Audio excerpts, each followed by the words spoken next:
I was in a car wreck. It was slick on the black ice and fishtailed a couple times and hit the guardrail and flipped and came down on our wheels, and the impact crushed my L3 vertebrae. I knew right away that something bad was hurt, and it was pain. I was in pain and I couldn't feel my legs.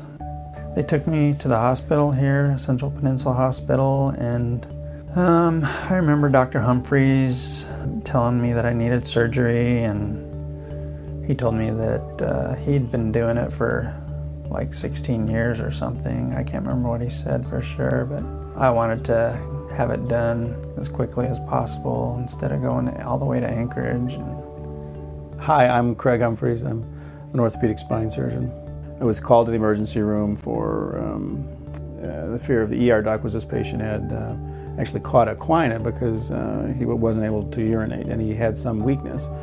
And he also had a known fracture in his back in the low lumbar spine, which was worrisome to the ER doc. So I came immediately to the emergency room, and as I did his exam, he was in terrible pain, particularly into his legs. And after I started the exam, we noted that he was also significantly weak. He was able to subtly move his toes, but there was many parts of his lower extremities he couldn't move.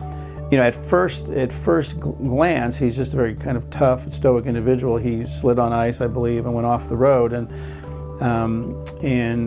So on initial thought, you wouldn't have thought it was quite as severe, but on first glance at his imaging studies, his canal was completely obliterated, and during surgery, not only was the piece of bone pushed back into the canal, but for the instant of the injury, he had broken through the back, and actually his nerve elements came out of the spinal canal and were actually entrapped in the bone, and some of them even out of the bone into the muscles. So as we went into the surgery, we had to not only get bone and soft tissue elements out of the nerves, but we had to kind of reset them, reclose the outer covering so that the cerebral spinal fluid could get back around the neural elements, and then repair the bone.